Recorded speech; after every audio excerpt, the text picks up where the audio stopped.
Hello. So I'm planning a series of lectures, presentations on Ramdas, and as an introduction, as a preview, I will do a very short introduction. I was asked to do it like for 10 minutes, and I will try in the first 10 minutes. I will try to say the most important thing, but then I would have to explain it. It's hard to jump everything into 10 minutes. Like you wouldn't get it, the motivation and what really the words mean. But I will try. So the main idea is that I'm not Ramdas, and but it's a great pleasure for me. I'm not Ramdas. It's a great pleasure for me to connect to the energy, connect to the ideas, and research that. So initially it was just an idea to present what I already know, but then as I realized there is like a lecture coming, I started studying more, and as I started studying more, there is more and more interesting stuff, so it's a great connection. So the reason I picked that topic was for the last few years, I moved gradually from, it was a long series of teachers, like Bashar was about 15 years ago, several more teachers. Yogananda was very big for me. Then many other teachers, but Terence McKenna was huge. Terence McKenna. And then gradually, when I had to pick one, I would pick Ramdas. That's like, what's your belief system? What's your knowledge system? What's your metaphysical understanding? I should also mention Blavatsky. Not that I like reading her, but I always come back to her because she pronounced it in a book published in 1892. And there is nothing like that. So 1892, 130 years ago, something like that. So coming back to Ramdas, it's a pleasure to connect to that energy. And the main idea is, so if you don't know who Ramdas is, I will put under the video, I will put all the names I gave. I will just listen and write them down and give some links. But that's the book I had to read. I read just to prepare for the conversation, Being Ramdas. It's the last book, which was written largely at the last 10 years and published after posthumously after his departure. And it's co-authored by his Ramesh something, his friend and follower. So it's a joint effort, but that's important. And obviously I studied Be Here Now, and I love it. And this is another book which gave me, it's an outsider perspective or researcher perspective. It's Harvard Psychedelic Club, How Timothy Leary, Ramdas, Houston Smith, Andrew Weil killed the 50s and ushered in a new age for America. And when I'm when I have to, especially filling out different applications, sometimes they ask you what your religious denomination, and I would have to say New Age, which is very undefined, but maybe Theosophy would be good because it's pretty much New Age. But if I had to choose, it would be Ramdas, who is, I guess, at the center, and he was most pronounced best. He was best to pronounce the concepts which are the center of my model of the universe, and multiverse, the other side, essentially, the spiritual world. I wrote several books about the metaphysics. And there is a big part of his teaching there. And not that I started listening. I grew last. I discovered him a long time ago, and but I know some people who knew him in person, and couple people who his okay, one person who took LSD with him, and he mentions in his last book, Ramdas mentions, that person knows me through my scientific work, and actually I think he's maybe understands the best my scientific work, which is partly in genomics and partly in metaphysics. It's a merge of genomics and metaphysics. And if you don't know what metaphysics is, it's a science including the spiritual science as well. It's like psychology study of the soul and of what's about the soul, the spiritual side plus physics all together, the overall all-including science. It's like yoga, all-including science. All right, so speaking about Ramdas, there was like several different parts of the life of Ramdas, especially studying his biography. Obviously, the early age, which is different. Then there was awakening into science, so that was a big watershed. And then Ramdas as official scientist.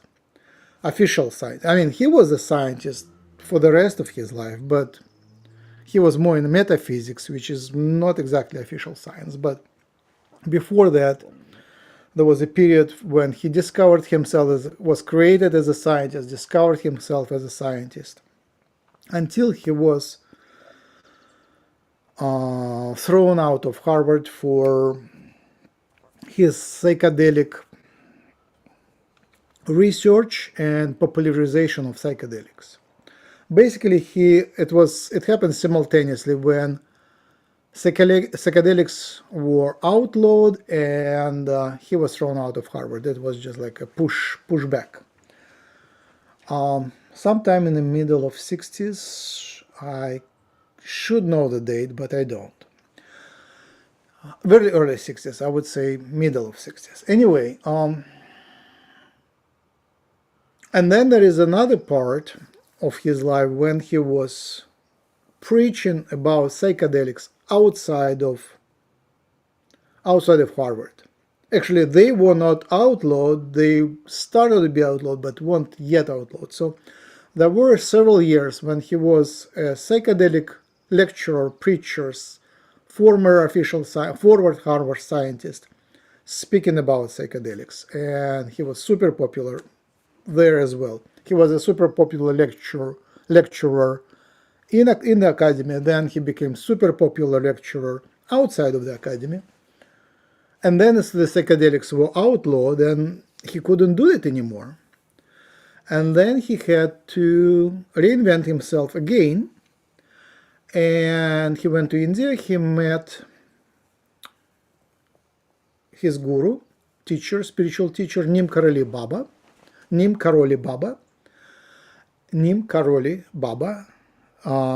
Usually the inner circle call him Maharaji, which is great king. And as Krishna Das, not Ramdas, Krishna Das says that millions of people in India called Maharaji. So it's only in reference to Ramdas and Krishna Das, this Maharaji is from their crowd.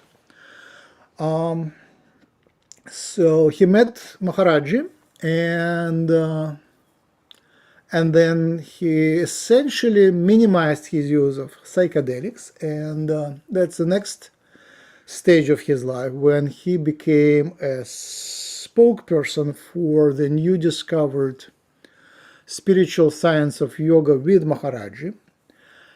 And that's where the West knows Ramdas the most. So he basically transformed the whole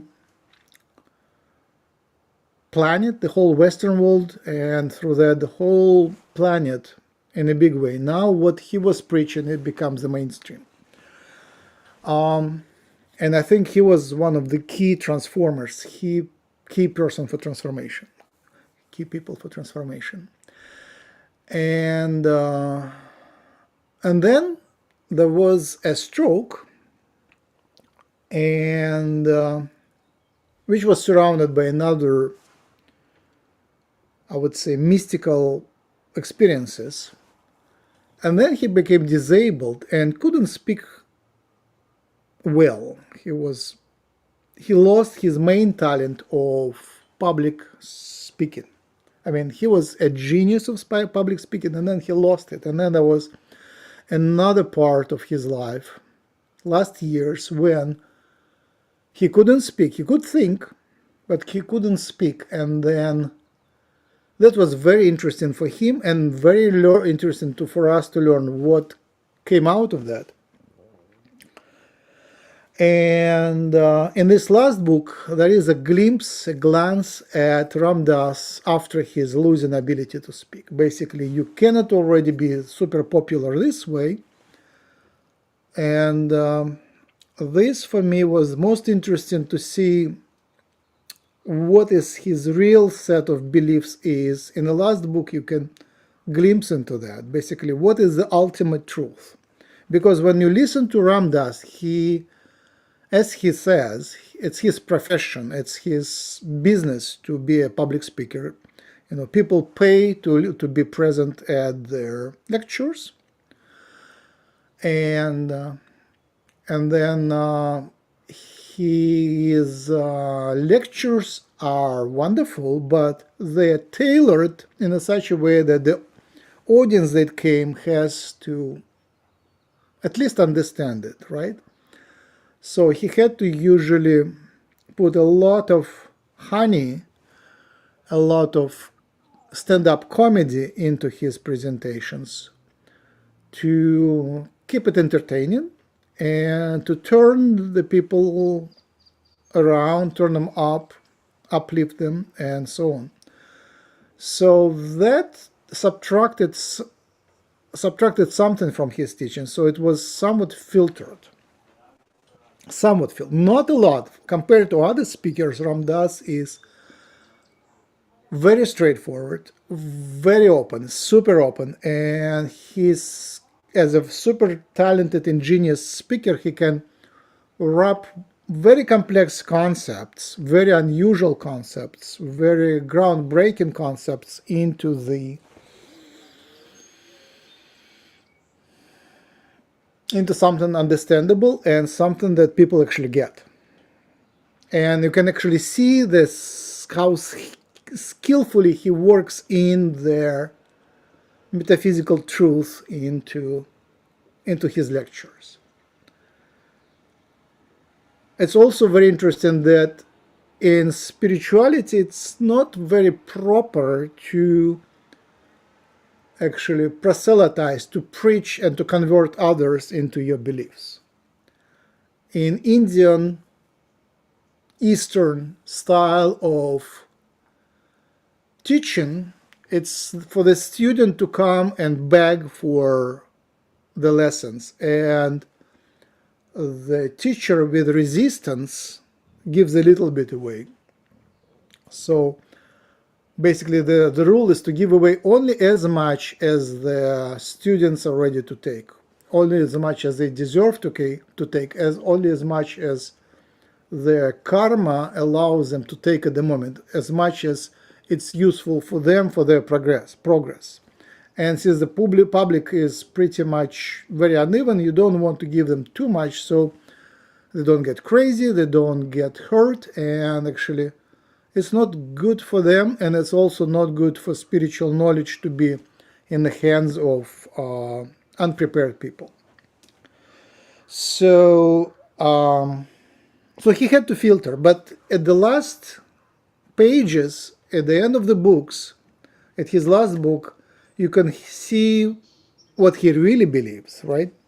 What wasn't said before. And it's depressing, actually. Not because it was fake, but because what actually comes out is not as pleasant as it seems when you put it in an attractive way for the public. When you get to the inner knowledge, you have to be not even strong, you have to be balanced enough, you have to be connected to the spirit enough to take the truth. That's what I'm saying. Yeah. The truth is not as pretty as it looks from outside. When you come to the inner truth, to the ultimate truth, it's pretty, how to say, not as sweet as you would think. It's not depressing, it's more like surprising, I would say, surprising. Yeah. But there is a shortcut, which is meditation, yoga, and psychedelics. And I should define psychedelics for those who confuse it for with illicit drugs. So psychedelics are not the drugs that give you pleasure. They are giving you temporary connection to the spirit. And usually every trip to the spirit world is similar to death. So it's more like killing yourself temporarily just to feel how it is there to be dead and then coming back. So it's, if people do psychedelics, it's not for pleasure, it is to reconnect with the spirit. Temporarily, it's only a temporary, like usually it's like 2 hours, 3 hours with the spirit. Sometimes it's like a few seconds with the spirit. Sometimes it's a little longer. Sometimes it is maybe half a day, but then you come back and you pay for that actually. By losing yourself, you lose your ego, you lose your self-perception, you lose big part of the drama. All right. And psychedelics natural are psilocybe mushrooms, psilocybe mushrooms, ayahuasca, LSD, and couple other natural plants and extracts from plants. And that's about it. Everything else is for pleasure, and that's not it. And experienced psychedelic traveler can actually travel without even taking the chemicals. Just from pure air, pure water, pure spirit, pure connection, pure nature. So you can sneak the roads and have a nice trip, right? So this is just the first part, brief introduction to looking at Ram Dass. I should add to it that as a scientist, I connect to his scientific mind strongly, and like Indian teachings, traditional Eastern teachings, they don't include research and reinvention and rediscovery. They are oriented in such a way that you look at the past as classical golden age, and you should study the past, but you shouldn't reinvent it, shouldn't research what's really out there compared to what was in the classical teaching. So that's Eastern style. You have to learn from the masters and stop. But the West is oriented towards future, and it's golden future, not golden past. And you actually, as explorer, go explore and find things. And that's where psychedelic trippers called psychonauts go and do the research. And Ram Dass is one of the best researchers, especially because he was thinking very clearly and was able to explain what he got. And another, my favorite, is Terence McKenna. Ram Dass and Terence McKenna are the best.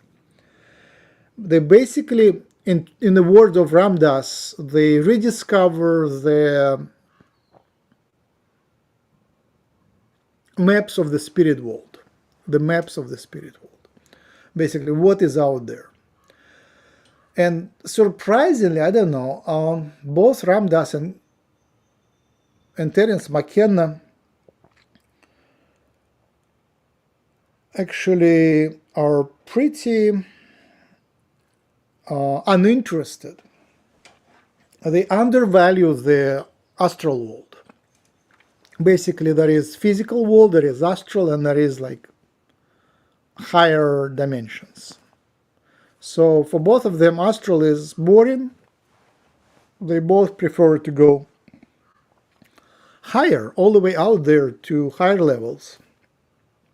While for me, I think it's the most interesting what happens right here in their, what really matters for us is the astral.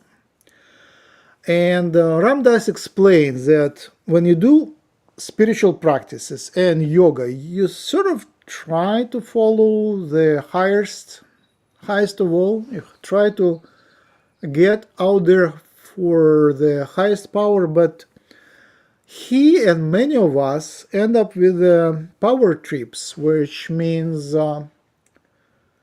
we study astral worlds and higher worlds in order to get more power down below. So you become a better yogi, but still it's an ego trip to become more connected with strong spiritual energies to get more power, essentially. And it's just an ego power trip, what Ramdas says, and he is, although he also went through that, and we go through that, he says that it's not the ultimate answer, right? So, and that's, I will discuss it, what is the ultimate answer. And it may be not something you will like to hear, but maybe you do like to hear. I mean, you want to know what it is, but when you hear it, you might not like the answer. And obviously, it's just a stage. Every month, every few weeks, I get a new answer. So it changes for me as well. But I will get you there, maybe, possibly. If there is enough interest, I will continue talking about this. And now let's just talk about a little bit about his teachings. What are the key topics? And surprisingly, I find that his favorite topic and my favorite topic is not exactly a huge part of the Eastern culture and not exactly a huge part of the yoga teachings or Hinduistic or Buddhist teachings. His main and favorite idea is that we humans, the souls, come from the same source, and ultimately it is the same person, the same one individual idea. And he calls this God sometimes, and I'm not sure if it is really God, but that's here, I come from, in large, from Jewish scientific tradition where you have to question, and it's very proper to question everything the teacher says. So when I talk about Ramdas's ideas or teachings, I always question them, and I respect that you might not like that questioning, but consider that after your dislike of this questioning, you are free to choose, and I'm helping you to choose what you actually believe and what you actually like. So it's up to you how you take it. But the idea is that with LSD, especially with LSD, you lose that distinction between your physical ego mind, this mind, and the higher mind, which Ramdas calls God. or I think it would be more proper to say higher self, one of the higher selves, maybe several layers higher than self. So it's a higher self. So basically you dissolve temporarily your local ego, but you feel that you just move into some higher being and you don't lose yourself. You're still there, it's just somewhat different you. And that's a huge surprise. And then you find that your higher self and everybody else's on the planet higher self is the same being. And basically we are one person. You and I, everyone, are one person at some higher level. And that's very frequent teaching of Ram Dass. He repeats it pretty much, not almost in every his presentation. And I love it. I love it. So from that perspective, the whole drama of the life on this planet and the whole drama of life becomes very different. So it's all about the model or the map of the spirit world. And then obviously there is his fascination with miracles that his teacher, Guru, Maharaji Neem Karoli Baba performed. And Neem Karoli Baba had wonderful special talents. And I should say that. I should introduce you to their team of yogis. Essentially, we learn about this team of yogis. Let's call it team of yogis. The group of yogis that bring Indian knowledge to the West. They started 130 years ago with Blavatsky. Before that, Jesus was obviously bringing Indian knowledge to the West. Jesus Christ, between his childhood and adult years, he went to India, learned there, came back and brought Indian spirituality to the West. And then there were other messengers. There were other experts of Eastern philosophy to the West. In Renaissance, there were like remembering the old truths. One of them was Jewish Hasidic movement, which remembered enlightened Indian truths. Then Blavatsky was given a lot of knowledge, and she actually met with her teachers who demonstrated the powers of translocation. Basically, they could, by meditation, just reappear, visit her, and come back to India through translocation, spiritual translocation. Then there was Vivekananda. 100 years ago, there was Yogananda 70 years ago. And then there was Ram Dass and Krishna Das. And when they come, there is a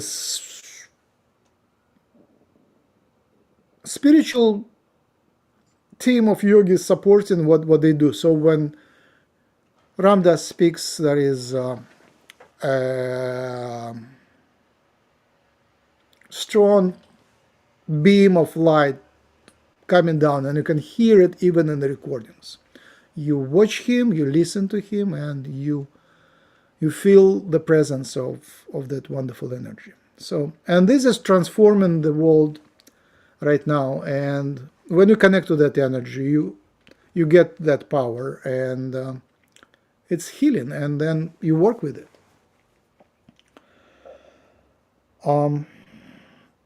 And then I would possibly talk about modern ideas of New Age, like law of attraction, that you make your reality, and that yoga allows you to transform not only your body, but the world around you. I think that's the key. by doing yoga, by stretching and meditating and inner work and working on your emotions and stuff and the model of the spirit world in your mind, in your understanding, you change not only yourself, you change the whole universe. So through physiology, you change the world. That's New Age idea, and Ram Dass is teaching some of that, but not in direct way. It's in indirect way. Basically, in his words and his model, it is he and his guru is in union, and then his guru gives him lessons. So it's like 3-step process. Ram Dass, guru, lessons, Ram Dass. But it is still, there is a connection between how you relate to the spirit and what is actually happening to you. So by changing something inside, you get a different set of lessons. So your inside world co-creates the outside circumstances. And that's the teaching of Bashar and many others. And with that, I think I'll start to wrap up. I want to show you, I think I already showed you like one book and another book, and the rest you can find in under the video. And to find me, I guess you will also have to look under the video, but you can go to maxrempel.com. I will put the link there too eventually. But at least you know how to find me. I'm available on Facebook, Instagram, and many other ways. But maxrempel.com is good enough. So thank you very much. I will give you some sound for the closing. And it wasn't 10 minutes, but it was just an hour. That's the chant from my astral tribe.